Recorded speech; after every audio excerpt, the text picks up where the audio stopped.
Hey there, everybody. Welcome to the Only Podcast. It's been a few weeks since we talked, and a lot of stuff has happened. I'm your host, Chris Vanini, and I'm joined by Joe Toohey. Joe, how you doing? Doing okay. A little stressed out after that basketball game, but I got to run in for a few minutes there, so I'm loose. Oh, that's good. That's good. We're recording this shortly after the 68-66 MSU double overtime basketball loss to Maryland at Breslin Center on Tuesday night. It was a game, I guess. If you for a while, it wasn't much of anything. I wouldn't even refer to it as sports, but it got going, and then it got weird, and then it got really weird, and MSU once again came out on the short side of a tough loss. We'll talk about the basketball game. We will talk about preview the Cotton Bowl, which by the time you're listening, this is probably tomorrow, New Year's Day against Baylor, and then we'll talk a little bit about Jim Harbaugh, who or over in Ann Arbor, depending on where you are, is now the head football coach there, and that has drawn some praise from some circles. But we start with this basketball team, which is now 9-5, coming off a 2-point loss to Maryland. Since we last all talked, MSU had also lost to Texas Southern. So this is a MSU team that now is not in a very good position to make the NCAA tournament. This Maryland game was ugly, ugly, ugly for quite a while. It was a 17-14 game at halftime. Then MSU rallied a bit, had a 3-point lead in the second half, and got an offensive rebound that was close to clinching the game. Or were they up 2? I think they were up 2. Yeah, they were up 2. They got the rebound after a bad 3. And Bryn Forbes went in for a layup that put them up 2 possessions and seemed to clinch the game, but Izzo had called a timeout. Apparently, he called the timeout when Schilling got the rebound because he didn't want Schilling to go to the free throw line. So instead, they have to inbound the ball to, I think, Costello, who made one of 2 free throws. Maryland came down and hit a 3. We'll talk a little bit about team foul versus team defend. Went overtime, where MSU got quite a few calls in their favor, but couldn't pull away enough. Went to double overtime, and Maryland themselves pulled away, getting to the free throw line over and over and over and over and over, and making them pay while MSU struggled mightily from the line. I believe they were 19 for 28 from the line was MSU, 67%. So, Joe, looking at this basketball game, what are your takeaways coming out of this? Well, okay, so I think we're now at DEFCON 3. I think that the Texas Southern game put us at DEFCON 4 in terms of missing the tournament, which to me is DEFCON 1 in terms of total disaster for a basketball season. I mean, even that 2011-2012 season, or no, sorry, 2010 to 2011 season, they made the tournament at least, even though they ended up losing in the first round. So, yeah, DEFCON 3. There were a couple things that were interesting that sort of got that I didn't see on Twitter at least, and didn't get mentioned in the broadcast. Although, and during the first half, I just had to mute it. I couldn't take Dick Vitale after a certain point. Well, there wasn't much to talk about. Sure. It was ugly. They had to talk about something. Yeah, one thing is that the rebounding was really bad. So out of 48 potential offensive rebounds for MSU, they only grabbed 8. So Maryland did a pretty good job of limiting MSU on the offensive boards. Half of those came from Brandon Dawson. He had 4. And then on the opposite end, Maryland got 12 offensive rebounds versus 28 defensive rebounds from MSU. It's a pretty high percentage for Maryland. So got out rebounded, which is upsetting. And then turnovers were actually not as much of an issue, especially in the second half, but they were an issue for Maryland. And then all of a sudden, Maryland went from not being able to hit a three-pointer to hitting several. So I think there was some, you mentioned the timeout by Tom Izzo. I wasn't sure, and it was, it's all happening so fast, but there was some mention that it might have been Trice that took that timeout and not Izzo. I'm not sure. I didn't go back and rewatch it. I think, I don't know. I've heard that. I thought I also heard that Trice called the timeout after the free throws. But Got it. But I don't know. I guess I mean I haven't read Izzo's presser. I don't even know if it started yet. But I can't imagine Trice is making these timeouts without consulting with Izzo on them either. I mean, Right. Yeah, you'd think that there would be some sort of plan in there. I actually liked the idea of sending Costello to the line because he seemed really loose. Number one, number two, he's been the best free throw shooter on the team this season so far. that's Um, true. so I mean, he was Gotta be. 5'6". Yeah, I it's gotta mean, be. It's gotta be somebody. and one underrated thing too was after the technical on Maryland's coach Turgeon, um, Bryn Forbes went 1 for 2 from the line, so that gave us a 4 point lead at that point. It was 55-51, and then we kind of, and it's funny to say this against Maryland, but we kind of turtled on the offensive end and decided not really to run any offense for 2 possessions and gave up two. Well, I think it was a basket, and then a foul, which there were 2 made free throws on. So You know, one of those possessions was essentially when they were up. I think they were up 2. It was essentially kneeling. It was just Trice dribbling around for 35 seconds, and then he had to throw up a prayer, and it didn't work. And it was just an absolute wasted possession. And this team has so many of those, especially late. They just cannot They cannot figure out what to do late in clocks. yeah, there's very little ability to sort of create for themselves, and that especially gets hurt when you've got Alvin Ellis in there instead of Denzel Valentine, which is, I mean, it's really difficult to figure out what exactly to do in that situation once Valentine fouls out. I mean, if you go with Ellis, then you're limited offensively, but you do get some defensive presence. Personally, I really like the way that Javon Best played. I'm surprised he only played 25 minutes in this game, but right, he I believe tweaked something. I thought I read a few days ago. So I think he was limited. But Marvin Clark, again, as was the case with the Texas Southern game, did not play in the second half, which not sure the reasoning on that, but that is what it is. And when it comes to Ellis, I mean, their options were pretty much Ellis and Nairn, who really struggled. So I can kind of understand based on what they had at that point. But I was surprised that Forbes seemed to be playing the 3 in that Ellis was pretty much the number 2 ball handler. Forbes has pretty much become nothing but a 3-point shooter on this team, which is not what he was at Cleveland State. He was he was a shooter, but he had more all-around game that he has not either been using or has not been in the game plan at MSU.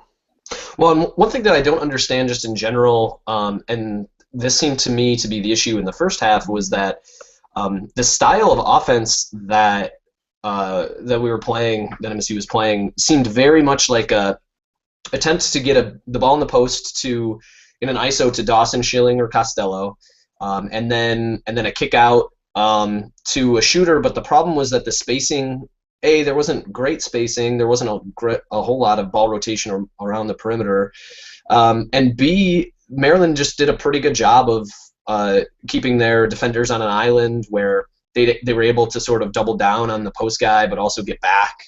And so, when Dawson goes 4 for 11 from the field, and it just doesn't feel like Schilling and Costello necessarily have the ability to go and get a bucket like a Derek Nix used to be able to do. Yeah, there's just no go-to guys on this team, and when they're in the half court, they have no idea what they're doing. They're generally just walking around for 10, 15, 20 seconds before they kind of draw something up. They seem to have something a little bit when they go into Costello or when they go into Dawson, but I think both of them kick it out a bit premature, and they don't kind of stick their head down and go to the rim hard as much as maybe I think they should, and it's something MSU hasn't had since Derek Nix, someone who's really able to do that. And so they're relying on the guards, and when you've got bigs that aren't willing to shoot, you've got guards that don't want to dump it in because they don't think a shot's going to get off. So it's the half-court offense is just an absolute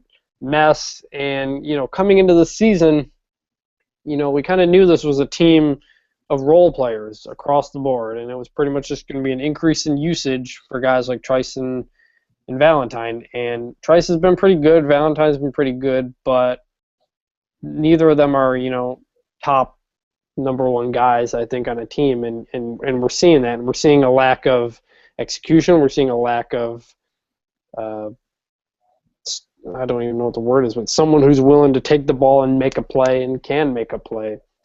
And I don't really know.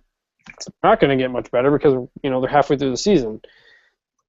Coming into this game, MSU was 29th in adjusted offense, which is decent considering what they have, but that's certainly going to go down after this game. Yeah, absolutely. And I mean,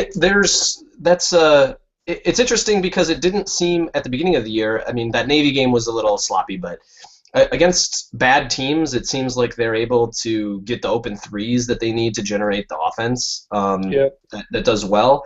And then when things kind of bog down, it really gets bad. And we're hurt. There are a lot of things that hurt in those late game situations too. One of which is the inability to use the 2-for-1, or the not inability, but unwillingness to use the 2-for-1 at the end of the game, which gave Maryland a couple extra possessions in there every now and again. Mm-hmm. That's a major issue. But so on the positive side, right, Maryland's offense had been really good even without Des Wells being 100%, even without Evan Smotrich having played very much. So to hold them to 68 points on what's I think about 79 or 80 possessions is impressive to a certain extent. I'm not sure exactly how much of that was forced by the defense and how much of it was general sloppiness, but do give some credit to the defense there, and I was impressed by a couple of the defenders individually. Best was one of them. I know that he's hobbled, but I just hope to see more of him. I think every time I see him out there, I'm a fan. But yeah, and this is Dawson's first game back since hurting his hand or wrist. Finished with 11 rebounds, 4 on the offensive end, only 2 turnovers. I mean, he took 11 shots, which is the second most on the team, but he went 1 for 5 at the free throw line, which was killer. And he totally disappeared in the second overtime. I mean, he barely touched the ball. I mean, it looked like there was one timeout where Izzo came out and was covering his mouth on his way to talk to Dawson, and maybe that there were some choice words being spoken to him at that point, but it's really odd. I'm not totally sure. I mean, I wonder if that was by design. I can't imagine it was, but I don't know. It's a mess. Yeah, and you keep saying, "Oh, look at when Dawson makes some good plays or has a good stretch." Hey, if you can just be consistent. Well, when you're a senior in college, there's a reason you're a senior in college, and it's because he hasn't shown it, and there's no reason that he would show it. He showed it for a stretch in the NCAA tournament last year, but it's never something he's been able to do over an extended period of time. Bring that energy, bring that skill, and don't expect it to happen. You're going to get good streaks with him. You're going to get streaks that disappear with him, and when that happens, there need to be other players that step up. Travis Troy scored 26 points for the team. 7 for 22 shooting, but 3 for 11 from deep. He did go 9 for 10 at the free throw line, 6 assists, and 1 turnover and 4 steals. He had a very good game, but he can't. And when Valentine went out, it was kind of all up to him, and that was pretty much it. Valentine went 1 for 9, 3 turnovers. He is kind of what he is at this point. Sometimes you're going to get some good offense from him, but it's not going to be consistent. Just a lot of role players, and Travis Trice isn't 2007 Drew Neitzel that he can single-handedly save this team. And this team doesn't play the same quality of defense, although they did play good defense tonight.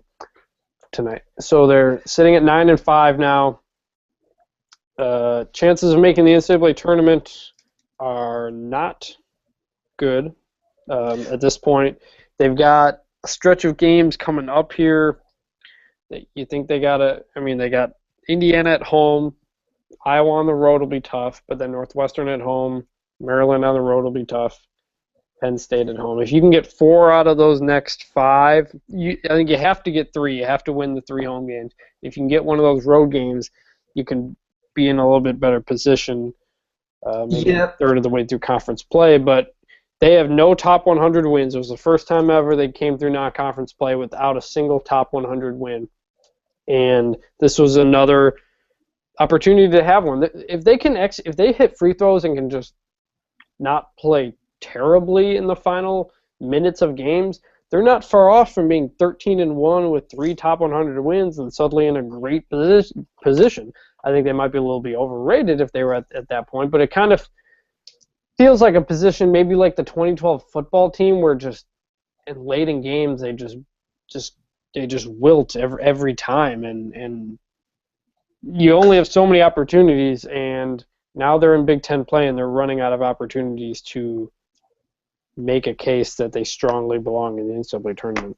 Yeah, I think so. There's still 17 more conference games left, right? So, and of those, of the bottom 6 teams in the Big Ten right now, I think you'd probably say the bottom 6 teams are Northwestern, Rutgers, Penn State, Purdue, and Michigan, and Nebraska are the bottom 6. Right? And they only get Penn State once. They only get Rutgers once, and they do get Northwestern twice. So yeah, I mean, you could think about it that way, but there's 6 of those against those 6 teams. MSU gets 8 games against those 6 teams. So if you figure that you should go 7-1 in those 8 games, right? 7-1, 6-2. Then at that point, to get to 500 in the Big Ten, you only got to pick up 3 or 4 of the games against teams like Iowa, Indiana, Illinois, and I think we play Maryland again, right, on the road. So yeah, in less than 3 weeks. So it helps that the Big Ten's down a little bit. I think that 10-8 in the Big Ten gets you to 19-12 going into the Big Ten tournament. If you get a win or 2 in the Big Ten tournament, I think you're right there. It helps that it's they're going to need some wins against those top teams, though, because like I said, they have no top 100 wins, and you've got Penn State in the high 80s, Nebraska in the high 80s, Michigan's at 74, Purdue's at 88. So Ohio State just lost to Iowa, so these aren't they got Wisconsin. Only Wisconsin's on the road. Yeah, it's a loss, but you have to figure that's an example of it of the schedule helping a little bit. There's a lot of opportunities for good to decent wins, and they're going to need a lot of those because this isn't like 2004 where they were 5-6 heading into conference play. They beat 2 top 100 teams in Penn and DePaul. They also lost to top 100 teams in Syracuse, Oklahoma, Kentucky, Duke. This isn't a team that's playing an incredibly tough schedule and just has a bad record. They lost to Texas Southern at home. They're not. I wouldn't even say 7-1 against those bottom teams or whatever is anywhere close to guaranteed with the way this team's playing and with the way the rest of the Big Ten sort of is. No one's terrible either. The ceiling. Other than Rutgers and Northwestern. Rutgers and Northwestern are really bad. But I wouldn't put a loss. KenPom has the game at Rutgers as a 69-62 game. It's not something. This isn't a team I don't think that has the offense to blow anybody out. So it's going to be. It could be a long winter spring here for the basketball team. I think most of these games are going to be somewhat close. I don't see a lot of opportunity for MSU to pull away from anybody because they're done with the sub 300 teams. They're done with the sub 200 teams. Right. Yeah. I guess I'm still a little trying to hold out a little hope here. But getting Ohio State at home could be a place for a really nice win. So yeah, the opportunity will be there. I'm getting healthy a little bit still will be helpful, and I just don't. Healthy. Javon Bess will help, but it's not like anyone is going to turn into. No one's going to turn into. No one on this team is going to be able to take over games. Nothing's going to really change. We're into Big Ten play. This team is what it is pretty much at this point, and I think it's a decent, pretty good team that has absolutely no idea what it's doing late in games, and if they get in close situations, they're not handling them well. But so the next game, January 5th, so they got about a week off. That's the Izzone alumni reunion game. Oh yeah, that's true. Those started off with a good record, but I don't think the last few have gone. Yeah, we lost last year. So I started going. I went last year, and I'm gonna go again this year. So hopefully, I mean, it should be allowed at least. So that's good. I So think that would have helped tonight too. and the previous MSU basketball game, as it ended, Tom Izzo told fans to get down to Dallas for the Cotton Bowl, the football game against Baylor, a 10-1, a 10-2 MSU team against an 11-1 Baylor team. I think they are. Yeah. This is pretty much going to be a road game, I think, for MSU. They're obviously in Texas, where Baylor is. Pat Narduzzi has accepted the head coaching job at Pitt, but he will be coaching this game. I don't know if that hurts or helps MSU defensively. If anything, I would lean toward hurt just because of the disadvantage I think they already were at. Haven't heard a whole lot of much of anything. It sounds like Connor Crook coming back. Players, coaches, everybody respects each other. My thoughts on this game haven't changed much since the announcement was made, and I don't think MSU is going to win this game. I think it's possible it gets a little out of hand. Maybe goes the route of the Oregon game. But what are you feeling on this football game? Yeah, it's an interesting question. So yeah, the coordinator situations for both teams are sort of in flux, right? That's true. That's true. Baylor's got a new offensive coordinator coming in, Kendall Briles, right? That's our Briles' Yes, son. that's true. Yeah, their offensive coordinator will not be calling the game. He's off to Tulsa. So Baylor's offensive coordinator, MSU's defensive coordinator both took jobs, but MSU's the only one of the two that will have its coordinator. Yeah, and so there's a couple things that play in MSU's favor here, right? There's Baylor maybe feeling like they got snubbed and that they're in a game that they don't care that much about. There's being relatively close to home can sometimes be a negative if you get distracted by having people around. So, I mean, there are things going in MSU's favor to a certain extent as well, and it's also finally one more opportunity to notch a signature win for the season, where beating Nebraska as your best win is maybe not super impressive. Yeah, I think I'll be really interested to see how both of these teams start out, to see if there's any strategic change on the MSU defensive side, considering that Lippett's going to have to play both ways, and also sort of the press had gotten broken based on the results against Oregon and Ohio State. So yeah, the early game I think will be a really interesting thing to see how those coordinator changes have taken shape, and from there we'll know a little bit more. I mean, it's a bad matchup, right? There's no two ways about that, I think. But the hope is that the offense can sort of keep up, I think. Right, and in terms of motivation, I think the fact that this is in Dallas and it'll be a Baylor home game, I think they'll have a pretty raucous crowd. I think that'll help any possible down feelings that they're having, while MSU will kind of be on a bit of a road environment. Yeah, I mean, Baylor's going to spread you out and pass it, and that's kind of been MSU's problem. It was the big problem against Ohio State. They don't have for one, Darian Hicks at quarterback hasn't performed well enough that he's been kind of replaced by Tony Lippett. I'm curious to see if MSU sticks with its 4-3 base package, because that linebackers against all those receivers, I don't think it's going to work. It'll be interesting to see how much nickel they play. But yeah, I don't think it's a good matchup because of where they attack the field. They attack you deep down the field, down the middle, down the seams, down the sideline, and that's the weakness of the MSU defense. The whole point of the way MSU's defense is set up is they want college quarterbacks and college offenses to make plays that most teams can't make, most players can't make. I think Baylor's an offense that can make these plays. Now, on the other side of the ball, I think Baylor's defense maybe has been a little bit underrated because of the shootouts they play, because of how many possessions they have in games. Their total numbers don't look good, but pulling something up here. Hold on. Yeah, Baylor's rushing defense was number 2 nationally, 2.9 yards per carry. Now that was up to 107 yards per game, but that's because of the amount of carries that they faced. But 2.9 yards is real good. Obviously, number 2 in terms of sacks. How many sacks they have? I know they got a pretty good front line. Yeah, number 13. They average 3 sacks per game, and they got a pretty good front there. And it's not MSU wants to run the ball first, and Baylor's a team that's been stopping the run.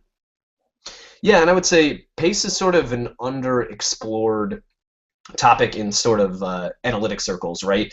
I think Bill Connolly from Football Outsiders does some pace adjustment, or started to do some pace adjustment, but it's still not super well understood, and so part of that is there's going to be there's some issue in saying, okay, TCU put up 58 against Baylor, right? But is it on a per play basis? How does that affect? And there's some conflation of different things, right? Where it's like, if your offense is playing well, you're going to run more plays because your drives are going to be longer.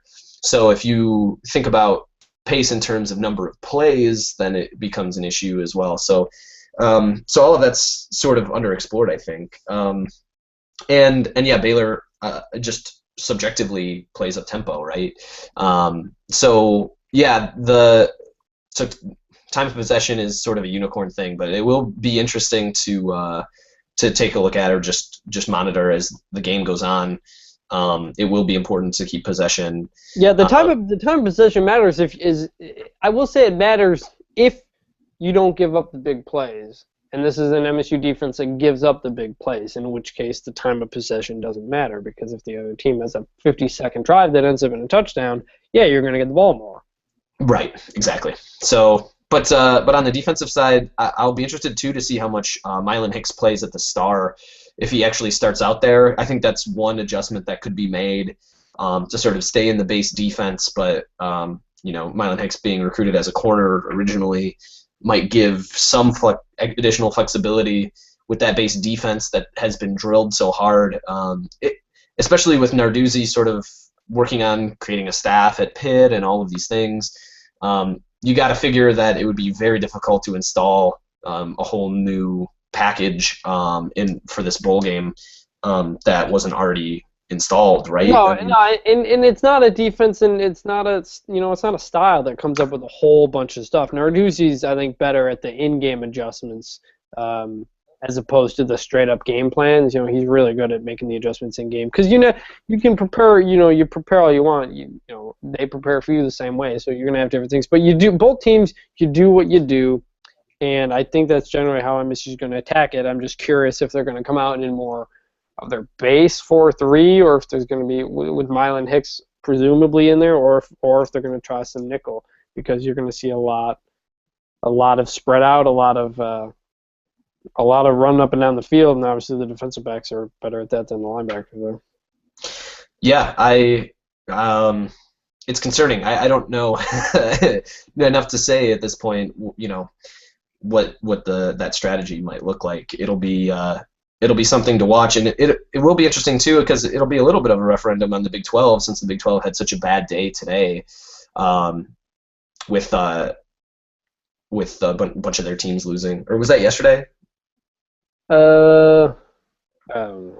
My days are all blending together.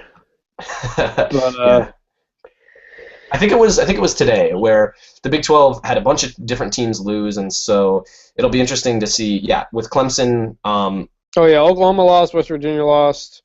Yes. Texas put up 59 total yards in a game.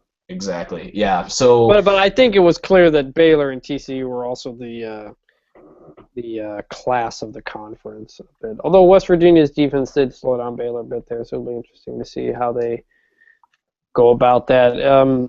We were talking about Narduzzi staying. I think as we kind of transition, with Narduzzi's gone, we kind of all knew that was going to happen at some point. I think Pitt is a really good fit for him. It's a program that has gone to a bunch of bowls in the past decade.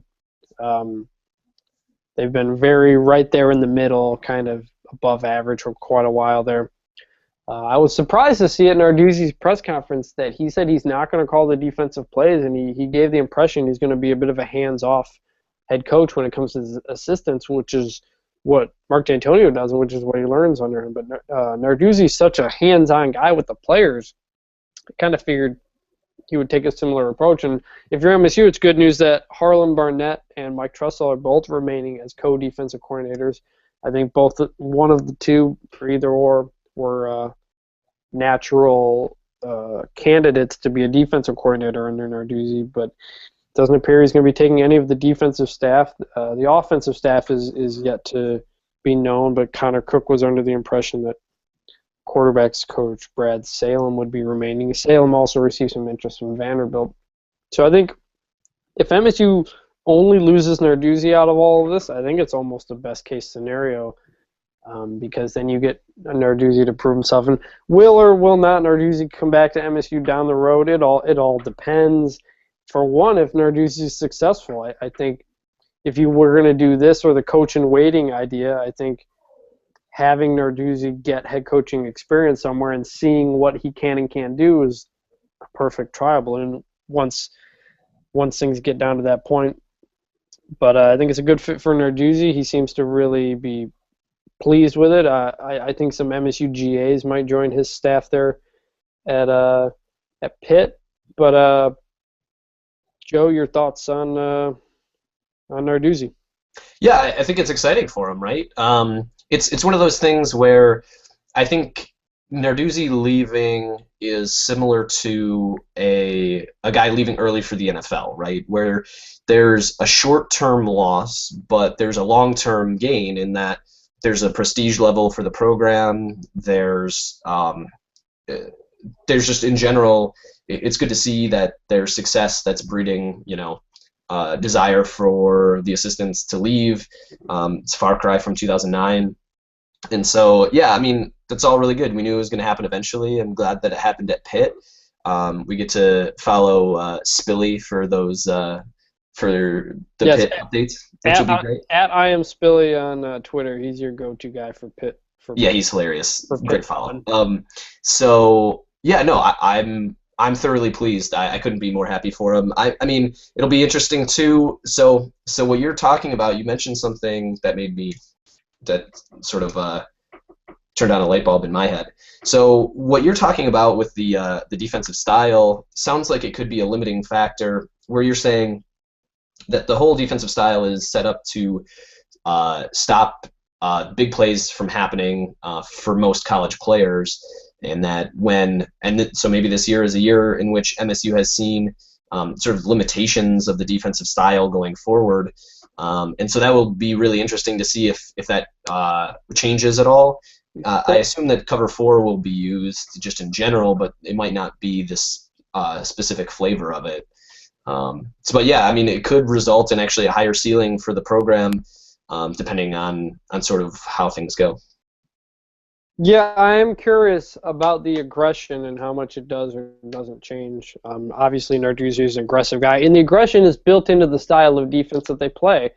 But like you said, given what Oregon and Ohio State did to them, do they live with that? I mean, this defense relies on being able to get pressure and having your defensive backs being able to handle one-on-one coverage. And against the best teams they played, the defensive backs were not able to handle that. Right, it's not even this year isn't the first time exactly that we've seen a really good Narduzzi defense get scored on like that. I mean, you could go back to either of the Wisconsin games in 2011, and that 2011 defense was probably underrated to a certain extent, anyways. Looking back, sort of at the yardage stats. Yeah, they're going to lose Drummond. They may lose Trey Waynes, in which case Darian Hicks, who's not even going to start this Cotton Bowl, he may be your number 1 quarterback next year.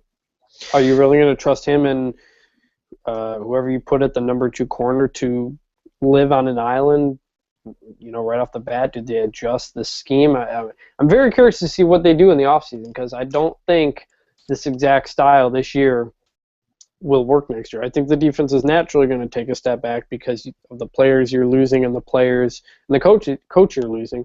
How much of a step back, I think, maybe depends on what the coaches come up with. Right, and the concern to me too is that so when it was clear that Darian Hicks wasn't exactly working out, instead of promoting a different defensive back, they flipped Lippett around. So my concern is just that they went, well, who was the last guy that we had that could do this effectively? And turned out that was Tony Lippett. There was some earlier in the season when R.J. Shelton showed up on that corner depth chart as well. Yeah, they had Lippett and Shelton on the depth chart earlier in the year, so this wasn't something I don't think that was really out of the blue as much. I mean, they were kind of prepared for that, and kind of also a statement about the other guys that they have in the wings at defensive back, at least where they're at right now. Exactly. So between Cox and Nicholson, it'll be interesting to see if either of those guys gets additional run at corner, because I don't think that they're going to play Lippett, the entire game. No. I mean, they were rotating him through with Hicks and with Cox there at the end of the year, so I kind of figure that that'll be what happens in the bowl game as well. So yeah, it's a 12:30 kick on I don't know the channel, ESPN or ABC. In this game being on New Year's Day as opposed to the Orange Bowl on New Year's Eve is a little more exposure for MSU. They're on the same day as the two playoff games. They lead into the playoff games, so I think it's another little bit of prestigious exposure for them. Yeah, I'm excited. I'm actually headed down to the game, so I'm cool. flying out tomorrow. Oh, well, have fun. Let me know. Let us know how things go. Yeah, I will. I have a plan for a post after I come back. So awesome. And we're a little bit leaderless here at the Only Colors for the time being, as Pete has kind of had to take a step back from the managing. So if anybody's listening and wants to manage the Only Colors, come on board. We got plenty of staff members doing plenty of stuff. You don't need to take over an incredible load of work or anything. We're just kind of looking for someone to guide it. And we're here to help you. So if anybody's hearing that, do that. Joe, have fun at the game. And now we turn to what many have declared as the latest downfall to the Michigan State football program, and that is the hiring of Jim Harbaugh as head coach at the University of Michigan. Joe, you are in Ann Arbor. How are the locals taking it? They're getting cocky. I always wear MSU gear around. And normally, especially, I've lived here for about a year and a half now. Normally, there wasn't a whole lot of chatter, but the last week or so, where there were heavy rumors about Harbaugh, I couldn't go anywhere without somebody asking me, "Are you scared about Harbaugh coming around?" It's interesting considering that he hasn't actually coached a single game yet. But people are excited, I can tell you that. Yeah, I think there's little doubt, honestly, that he will turn around the program just based on his pure track record. The guy's he's won absolutely everywhere, and there's no reason to believe he won't turn around. I had a Twitter account following me that Harbaugh has never won a ring. He didn't win the Pac-12 when he was at Stanford, and he didn't win the Super Bowl with the 49ers, which is just ridiculous and dumb. So you've got some people completely reaching the opposite direction by trying to point out all these flaws, which I don't think really are there. I do think he'll turn around the program. I don't think this will be a second 10-year war, which I see a lot of people talking about and was actually talked about quite a bit 3 years ago when Brady Hoke was cleaning up on the recruiting trail, and we obviously know how that turned out. And the other thing about the 10-year war, I made a point about this today on Twitter, is that back when, was it 69 to 79, I think, when Bo and Woody dominated the rest of the Big Ten, the rest of the Big Ten was awful. The rest, if you go look at the conference records from those years, everybody else in the conference struggled to get to 500. They were just all bad, and you didn't have an 85 scholarship limit like you do now, and you didn't have Penn State in the conference, and you didn't have Nebraska in the conference, and you didn't have a good Wisconsin. So I think this idea that it'll be Harbaugh and Meyer for the Big Ten, or de facto Big Ten, since it's a division game, I don't think it's going to happen, but I do think he will do well. How well? I don't know. They've had a problem developing players there, and and he's going to have a lot of pressure on him. He's making $7 million his first year. How quickly can he get things turned around? He'll have to have. They got a lot coming back, but they're gonna have to new quarterback. You assume it's Shane Morris, and they lost their only real receiving threat in Devin Funchess. So it'll be interesting what kind of staff he puts together too. I'm sure he has a ton of connections. He's developed a lot of good coaches in his time, and I'm sure Harbaugh will be putting together a really good staff. On the recruiting trail, MSU doesn't beat out Michigan for many recruits anyway, so that's not going to change a whole lot. It's more about what MSU can do to develop its team. When MSU first kind of rose up, we've been hearing for years and years that MSU's window is closed. I know after 2008, MSU's window closed when Rich Rod came in. It closed again after they tied for the Big Ten and didn't get in. It closed again after Hope came in. It closed again after they didn't make the BCS in 2011. And here they are, just kind of doing what they do. I don't expect 10 wins every year from the Michigan State program. I didn't expect that, when this started. Yet they've won 10, I think, was it 4 of the last 5, which is more than I could have ever imagined. But eventually the rest of the conference is going to catch up a little bit, and I think Michigan will be a part of that. So overall, I think it's an absolute home run hire, the hire they needed to make, the hire they did make. I think the program is in good hands. They got reasons to be excited there, as they should be. And they get both MSU and Ohio State at home next year. So they should raise those student tickets, I think, because there's going to be high demand. What do you think? Raise the student ticket prices after they lowered them? I think they kind of have to keep them where they're at now. Yeah. Although I don't think anyone would complain anymore. Yeah, so, yeah, you make a lot of good points there. The question will be, the sort of the personality traits that Harbaugh has that created issues in other places, will those pop up again? I mean, how quickly does he have to win for the Michigan fan base to be appeased? If they go 7-5 next year, is that the world ending? Because the football savior didn't, take them to a January bowl game. I mean, so yeah, there's a lot to be determined there. And the amazing part, really, to me, is just like the people that I see on social media who are talking about Harbaugh, who I don't think have any idea who he is. Between the Freep making that mistake and showing John Harbaugh yesterday, and people just constantly talking about it. I mean, the buzz is unbelievable. Michigan hired John Harbaugh and Pitt hired Mark Staten. based on all the photo mistakes that everybody seemed to be making. Yeah, but so, I mean, I'll give them that. They really generated a whole lot of buzz, it's impressive for a coaching hire like that. I mean, if you can win an off season, I think they just did. But yeah, you talk about some of the whether or not there were frictions between him and other administrations based on various reports. I think Michigan knows I think Michigan knows what they're kind of getting into and will be sort of ready for that as much as they can be. And the other, Jim Hackett is the interim athletic director for who knows how long, and he clearly knew what he was going to try to get with Harbaugh, and they seem to be on a good page. And if Harbaugh kind of gets to run things his own way, I think they're probably willing to do that. And the other thing is you've got a president who doesn't know much about college athletics and tends to kind of stay away from that, which you would think would be beneficial in a sense for Harbaugh, that he likely won't have a president kind of over his shoulder.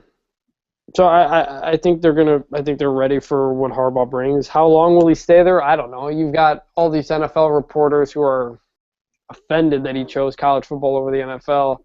He'll be gone in 3-4 years. Now they're already looking at teams he may join. Just can't accept the idea that he chose college football for the same amount of money that he was making in San Francisco. Will he go back to the NFL at some point? I wouldn't be surprised, but who knows how things shake out in Michigan. It's hard to say anybody will or won't do anything. Up until a week ago, his own father didn't think he'd leave the NFL. So only Jim seems to know kind of what he's thinking, and who knows if he knows what he's thinking. And it all kind of depends. I think if you're Michigan, absolutely you should be ecstatic with how things played out today and with the way the future looks. How long that future lasts, who knows? But they were desperate. They had to get Jim Harbaugh, and they did. They haven't won a Big Ten championship in 10 years, which is unheard of for them. They've been embarrassed by MSU. They've been embarrassed by Ohio State. They lost the Little Brown Jug to Minnesota. Things are not good for them right now, and I think this is as much of a reason for optimism as any as they've had over the past 8 years or whatever since they got rid of Lloyd Carr. Yeah, it'll be that game next year. The MSU at U of M game here in Ann Arbor will be really interesting. And also sort of all the non-con. I mean, we talked in a previous podcast about MSU's non-conference schedule, but U of M has an interesting one as well. They play. They open with Utah, I think. Yeah, they play Utah, which will be, if they keep their coach, should be a pretty tough game. Right. So, yeah, those initial games will be really interesting, and we'll know pretty quick. Although I don't want to think about the impending college football offseason. It's always way too long. Ever since the 2007 season ended, we've seen all sorts of optimism. It's always been like next year's the year for Michigan. It's been 8, 9, 10. It's been 8 years or so of 6 years of optimism of Michigan just believing that it's right around the corner. Rich Rod was going to be the turning piece. Then they got their quarterback in Tate Forcier. Then they got their quarterback in Denard Robinson. Then they brought in a Michigan man. Then he was cleaning up on the recruiting trail, and they won the Sugar Bowl. And it was not until I think the way last season ended, probably the second half of last season and mostly throughout this season, where Michigan fans really kind of accepted the state of where things were in, that they weren't getting better, that MSU wasn't going away, that Ohio State was climbing back to the top. You got this sense, the pessimism for the first time maybe ever in a lot of Michigan fans' lives, that things weren't good and didn't know if they were going to get better. And here comes their white knight, and with good reason. They absolutely, of all the optimism they've had over the last 8 years, I think this is the most concrete one, the most real one that will bring success around the corner at some point. So, yeah, go ahead. Oh, sorry. So yeah, I remember it was in 2008. There was it was early 2008, maybe late 2007.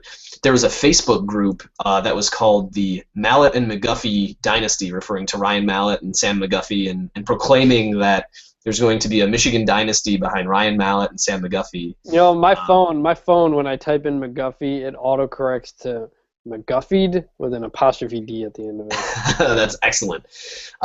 So yeah, I mean, one of the other interesting things is that I'm with you, and it's a home run hire, and it's very likely to be a successful one. But if it isn't, then if it isn't successful, if for whatever reason Harbaugh doesn't have the success that people think that he'll have there, it's a major issue for them. If he isn't successful, then I think the Michigan brand really falls off, because then you go, well, okay, we did get the guy, and so there must be some issue with the area or with things other than having the right coach, right? Right. Then you're looking at 12, 13, 14 years without a conference championship, and a lot of attention has been on the Urban Meyer Jim Harbaugh budding rivalry, because Michigan Ohio State always gets the national attention. But as we kind of bring this back to MSU, I think the D'Antonio Harbaugh rivalry is secretly going to be very, very good. Harbaugh clearly is a guy who has learned what to and what not to say. He doesn't take many shots. He did take some shots at Pete Carroll when he was with the 49ers, but I don't think he's going to try to provide as much any sort of fuel to the fire, as it were, I think that's going to be a real interesting dynamic. You've got three coaches there who are all really, strong-headed, and James Franklin right behind him, who I think is doing a good job at Penn State. The Big Ten East is going to be just loaded, I think. And whether or not, I don't think MSU program's going away. Window closed, blah, blah, blah. But the Big Ten East is going to be real good with four really good programs, and that bodes well for the conference. And I think you're seeing a difference between the mindsets in the East and the West when Penn State brings in James Franklin. Ohio State had brought in Urban Meyer.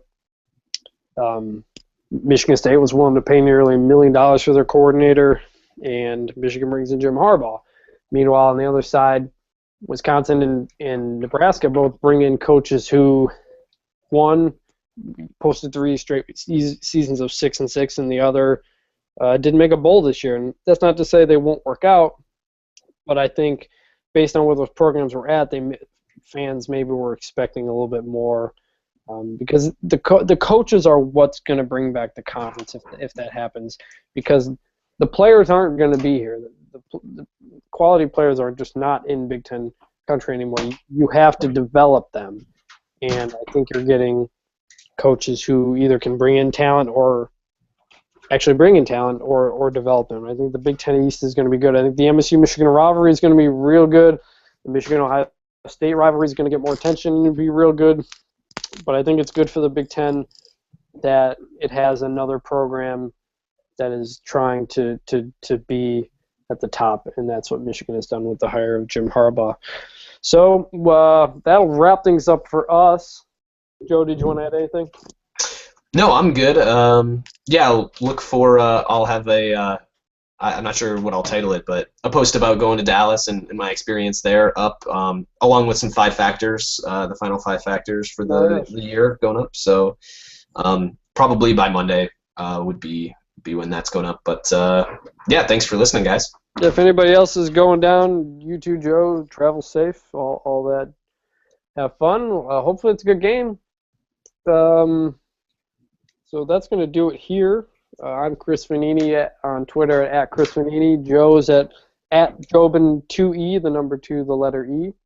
And that'll do it here for the only podcast. So thanks for listening, and talk to you later, everybody. See you. Bye.